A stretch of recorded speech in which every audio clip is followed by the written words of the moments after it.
Nesse vídeo, nós vamos discutir os principais pontos do protocolo de síndrome coronariana aguda da Unimed de Jaboticabal, Pradópolis e Guariba. O ponto de partida do protocolo é o reconhecimento do paciente que pode estar apresentando uma síndrome coronariana aguda no pronto-socorro. É muito importante reconhecermos esses pacientes com agilidade, porque isso vai impactar diretamente na mortalidade da doença. Qualquer paciente que procurar o pronto-socorro com desconforto torácico, lembrando que apesar de dor torácica ser o sintoma mais comum na síndrome coronariana aguda, muitas vezes o paciente não vai caracterizar o seu sintoma como dor, mas sim como um desconforto torácico ou até mesmo um equivalente anginoso. Pode ser uma dispneia, uma dor epigástrica, uma dor em membro superior esquerdo ou até mesmo uma síncope. Esse paciente será classificado pela enfermagem como uma emergência, então seu atendimento tem que ser imediato. Nós não podemos esquecer que mulheres, idosos, pacientes com demência, diabetes ou doença renal crônica podem apresentar sintomas atípicos. Então, nós temos que estar muito atentos às queixas que esses pacientes vão apresentar tanto na triagem ou durante o atendimento médico, porque nós podemos estar diante de uma síndrome coronariana aguda. A partir do momento que nós triamos um paciente com uma possível síndrome coronariana aguda, nós temos várias metas para serem cumpridas em até 10 minutos. Para cumprirmos essas metas, várias situações devem acontecer ao mesmo tempo. Então, enquanto a enfermagem direciona esse paciente para a sala vermelha e estiver realizando o seu eletrocardiograma, o médico deve coletar uma anamnese e exame físico direcionados. Se o médico julgar que o paciente tem uma história clínica compatível com síndrome coronariana aguda, esse paciente vai ser mantido em sala de emergência em até 10 minutos. O paciente deve ter seu eletrocardiograma realizado e interpretado, então não basta realizar o eletrocardiograma, em até 10 minutos ele deve ser interpretado. O paciente deve ser monitorizado, deve ser realizada a coleta de exames laboratoriais. Os exames preconizados pelo protocolo são hemograma, sódio, potássio, ureia, creatinina, glicose, TAP, TTPA e troponina. Deve ser instalado um acesso periférico calibroso. O paciente deve ter sua glicemia capilar aferida. Nós temos um alvo de 70 a 180 mg por decilitro. Deve ser oferecido 2 a 3 comprimidos de AS para que o paciente mastigue esses comprimidos. Se o paciente estiver inconsciente ou sem condições de mastigar os comprimidos, vale a pena, se houver uma forte suspeição de síndrome coronariana aguda, passar uma sonda nasogástrica ou uma sonda nasointeral, porque o AS muda muito a mortalidade nesse grupo de pacientes. Oferecer oxigênio somente se a saturação tiver menor que 90% ou tiver sinais de desconforto respiratório. E nós podemos também oferecer nitrato para alívio da dor, desde que não hajam contraindicações. Com relação ao uso do nitrato, nós temos duas formas de apresentação. Uma delas é a sublingual, o famoso Isordil em comprimidos de 5 mg, e a outra forma é o Tridil endovenoso. Na forma sublingual, nós vamos utilizar um comprimido a cada 5 minutos, no máximo 3 comprimidos. Na forma endovenosa, nós vamos reservar para pacientes que tenham sintomas recorrentes ou então pacientes que tenham uma emergência hipertensiva. Então, aqueles pacientes que tiverem síndrome coronariana aguda e uma hipertensão arterial importante, ou seja, uma sistólica acima de 180 ou uma diastólica acima de 120, nós vamos estar diante de uma emergência hipertensiva. Esses pacientes devem ser manejados com nitrato endovenoso. Ou então pacientes com congestão pulmonar. E como a gente prepara essa medicação? Nós vamos diluir 10 ml do Tridil em 240 ml de soro glicosado ou fisiológico e iniciar a infusão a 3 ml hora, aumentando 3 ml hora de 5 em 5 minutos até o paciente melhorar os sintomas, tiver uma queda da PA sistólica até 30%, lembrando de manter essa PA sistólica acima de 110, ou então um aumento da frequência cardíaca até 10% do basal. Um efeito colateral muito comum do Tridil é a cefaleia. Então, nesses casos, nós podemos tentar reduzir a dose da medicação para ver se o paciente tolera. E quando nós não vamos utilizar o nitrato na síndrome coronariana aguda? Nos pacientes que estiverem hipotensos, ou seja, com uma PA sistólica abaixo de 100, naqueles pacientes com infarto de ventrículo direito, ou seja, quando você pegar um eletro que tiver supra de D2, D3 e AVF, obrigatoriamente você tem que realizar as derivações direitas, V3R e V4R. Se você tiver supra nessas derivações direitas, fica contraindicado o uso de nitrato pela suspeita de infarto de VD. Também é muito importante questionar o paciente ativamente se ele fez uso de sildenafil nas últimas 24 horas ou tadalafila nas últimas 48 horas, porque isso também contraindica o uso de nitrato por potencializar o efeito hipotensor dessa droga. E a morfina? A morfina já foi muito utilizada para manejo de dor nos pacientes com síndrome coronariana aguda, mas os últimos trabalhos têm mostrado que ela reduz o efeito dos antiplaquetários orais, além de aumentar a mortalidade intra-hospitalar e os eventos cardiovasculares, então ela deve ser evitada. Nós só vamos utilizar a morfina quando tivermos uma angina importante, que for refratária às outras medidas, ou estiver contraindicado o uso de nitrato ou beta-bloqueador. A morfina deve ser utilizada na dose de 2 a 4 mg a cada 5 minutos, no máximo 25 mg. Nesse momento, nós já temos várias informações clínicas do nosso paciente e o seu eletrocardiograma. Então, nós já conseguimos definir se esse é um paciente com síndrome coronariana aguda que necessita de um cateterismo de emergência, ou seja, que deve ser realizado em menos de 2 horas. Quais são essas situações?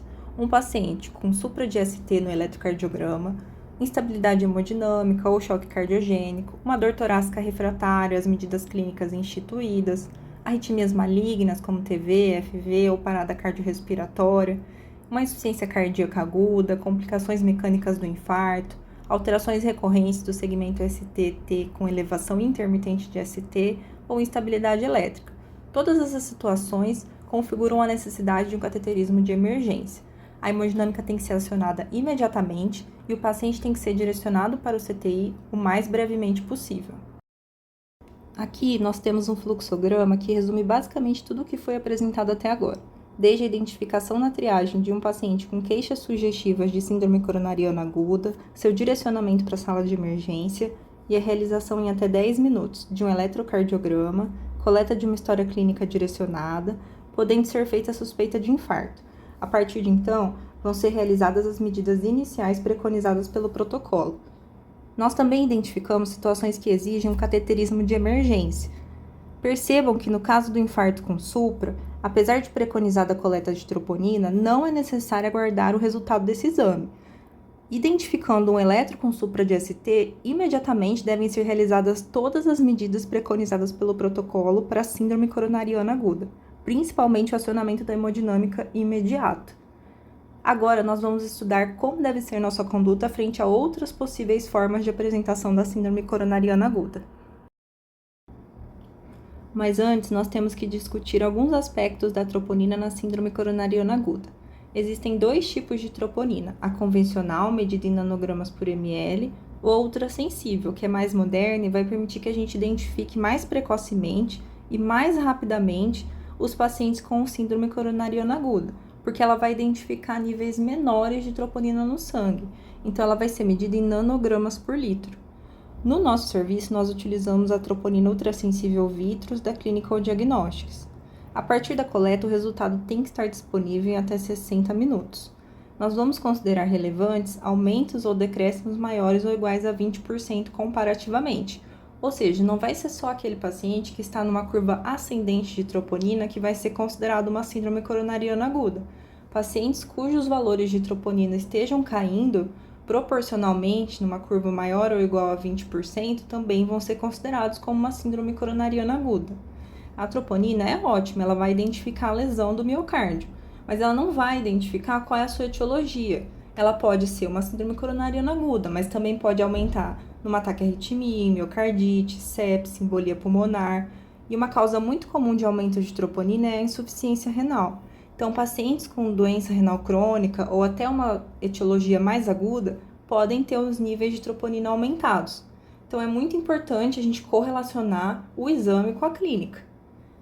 E talvez a mensagem mais importante que eu tenha para passar para vocês hoje seja que, como nós temos a troponina no nosso serviço, nós não vamos precisar solicitar nenhum outro tipo de marcador para avaliar o paciente com síndrome coronariana aguda. Então, nós não devemos solicitar CKMB ou CPK, porque a troponina é um marcador muito melhor e os outros marcadores não vão ser utilizados. Por exemplo, se nós tivermos um paciente que tem a CKMB elevada, mas a troponina esteja normal, nós vamos nos basear no resultado da troponina. Então, esse paciente vai ser considerado como um paciente com marcadores negativos. Então, mais uma vez, não deve ser solicitado nenhum outro marcador para o diagnóstico de síndrome coronariana aguda, além da troponina. Outro ponto muito importante que tem que ser discutido diz respeito ao eletrocardiograma. Nós temos que lembrar que eletro normal não vai excluir síndrome coronariana aguda. Isso porque até 6% das síndromes coronarianas agudas vão ter eletro normal na sua admissão. E até 30% dos IAM sem supra também vão apresentar eletro normal.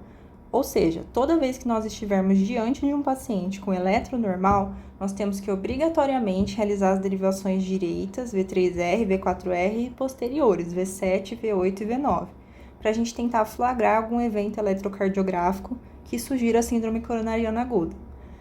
Outra situação muito comum também é estar diante de um bloqueio de ramo esquerdo no eletrocardiograma de um paciente com suspeita de síndrome coronariana aguda. E aí fica aquela dúvida, será que é um bloqueio de ramo esquerdo novo ou um bloqueio de ramo esquerdo que o paciente já tinha? Se nós não tivermos acesso a algum eletro anterior do paciente, nós temos que aplicar os critérios de Sgarbosa. A partir desses critérios, nós podemos tentar definir se trata de um evento coronariano agudo. Esses critérios vão estar disponíveis no protocolo para serem consultados sempre que necessário.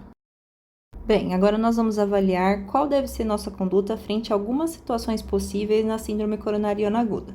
Por exemplo, se nós estivermos diante de um paciente com eletrocardiograma normal e uma troponina negativa, ou seja, no caso, troponina ultrassensível abaixo da nota de corte, e uma dor torácica que se iniciou há mais de 6 horas, nós temos que aplicar nesse paciente o score Hart.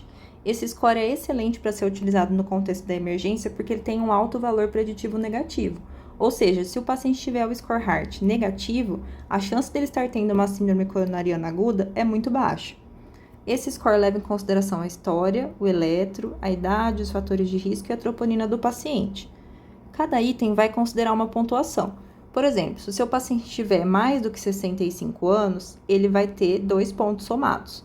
Se você achar uma troponina 1 a 3 vezes do limite superior, ele vai ter 1 ponto. No final, nós somamos esses pontos. Se ele vier com uma pontuação menor ou igual a 3, estiver sem dor e tiver seu diagnóstico diferencial excluído, esse paciente pode ser com segurança reavaliado ambulatorialmente, ou seja, esse paciente pode sim ir de alta do pronto-socorro. Já aqui nós temos uma situação diferente. Então vamos recapitular. O paciente chegou na triagem com queixas sugestivas de síndrome coronariana aguda, foi direcionado para emergência, foram feitas as medidas iniciais em 10 minutos e a dor dele começou a menos de 6 horas. Então, o primeiro eletro dele veio normal e a primeira troponina negativa. O que é que a gente vai fazer com esse paciente? Bom, nós vamos dosar uma segunda amostra de troponina e fazer um novo eletro 1 hora depois da primeira amostra. Se essa troponina tiver variação de 20% ou então tiver alteração no eletro, nós estamos diante de um infarto sem supra. Esse paciente tem que ser internado em CTI e seu cateterismo tem que ser feito em menos de 24 horas. Agora, se a troponina não tiver variação e o eletro se mantiver sem alterações, nós podemos aplicar o score Hart nesse paciente. Se o score Hart for menor ou igual a 3, esse paciente estiver sem dor, estável, tiver seus diagnósticos diferenciais excluídos, ele pode ser encaminhado para reavaliação ambulatorial pela equipe da cardiologia. Agora, se o diagnóstico ficou duvidoso ou o score Hart for maior que 3, muito cuidado com esse paciente, ele não deve ser liberado para casa. Nós vamos dosar uma terceira amostra de troponina 3 horas depois da segunda amostra e fazer um novo eletro. Se ocorrer variação ou alteração, novamente estamos diante de um IAM sem supra. Agora, se não tiver alteração nas enzimas e nem no eletro, esse paciente não tem nenhum diagnóstico? Bom, não, esse paciente é uma angina instável. Então, nós temos que estratificar o risco desse paciente para podermos definir nossa conduta. Como que a gente faz isso? Nós temos 2 scores, o GRACE e o TIMI. Os novos guidelines têm dado preferência para o GRACE, mas a gente pode utilizar qualquer um dos 2. O TIMI é mais simples de ser aplicado, eu até coloquei aqui ao lado para vocês darem uma olhada. Então, por exemplo, se o paciente tiver 70 anos, ele vai ganhar 1 ponto. Se ele tiver mais de 3 fatores de risco para doença arterial coronariana, ele vai ganhar mais 1 ponto. E aí nós vamos somando esses pontos.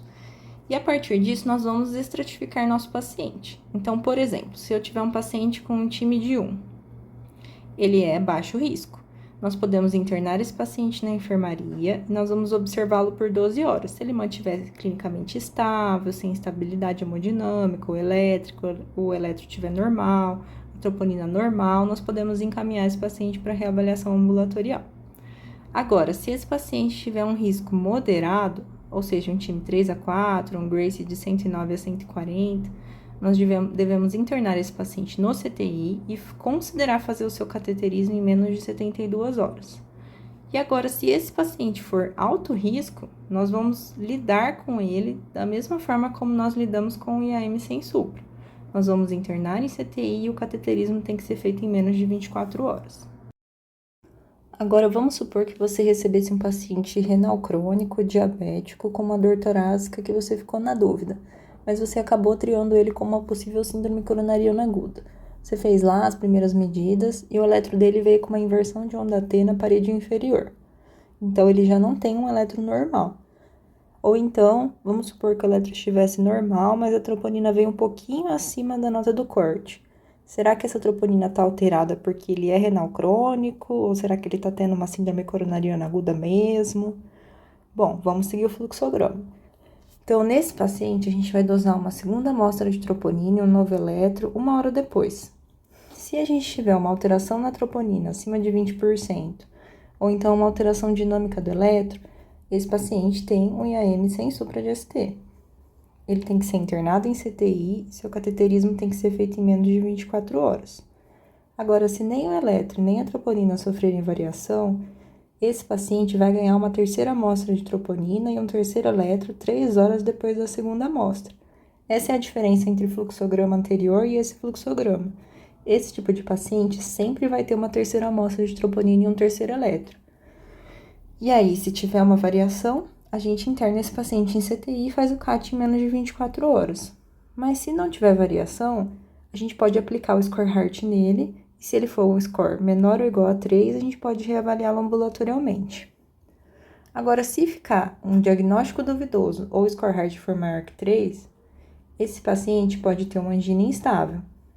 E aí a gente vai ter que estratificar o risco do paciente para poder definir melhor a conduta, igual a gente fez no fluxograma anterior.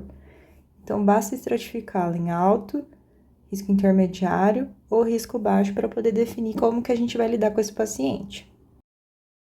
Aqui nós temos uma visão geral do fluxograma que a gente discutiu agora, para poder avaliar o paciente com síndrome coronariana aguda. Esse fluxograma vai estar disponível no protocolo de síndrome coronariana aguda para ser consultado sempre que for necessário.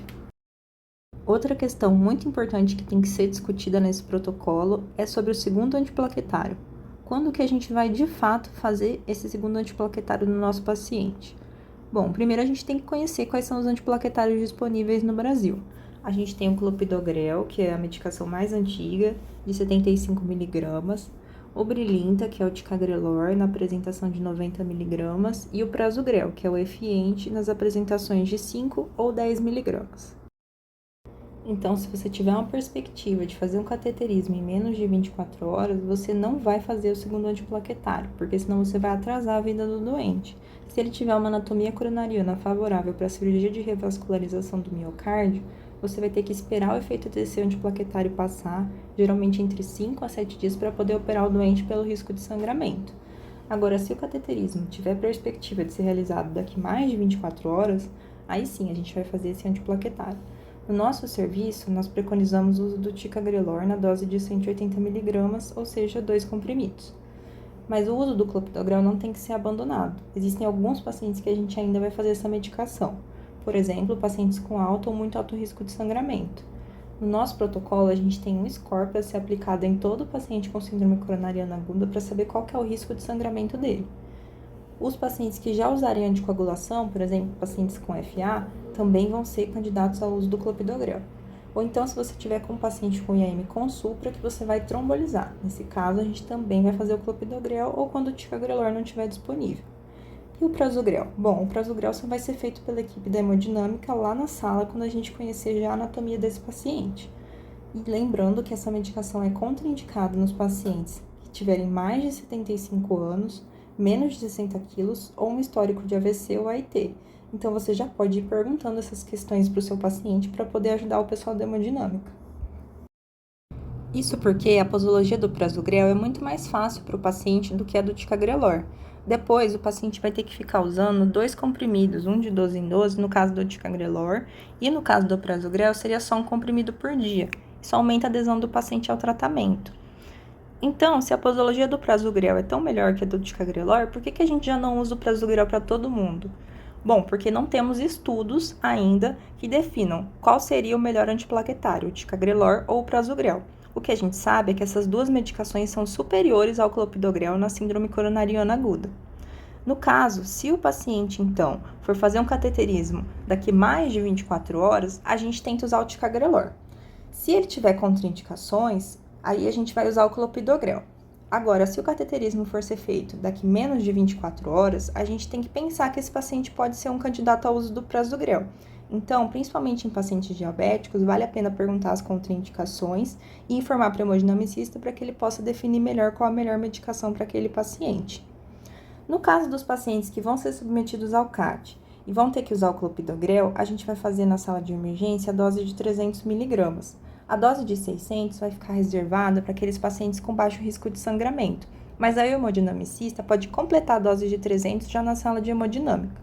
Então, via de regra, na sala de emergência, a gente vai fazer 300 mg. Já os pacientes que vão ser submetidos à trombólise, aí não tem jeito, o clopidogrel é o único antiplaquetário preconizado. E aí entra aquela regrinha que gera um pouco de confusão com relação à idade do paciente. Se ele tiver 75 anos ou menos, a gente vai fazer a dose de 300 mg. Já se ele tiver mais de 75 anos, a gente vai usar a dose de 75 mg.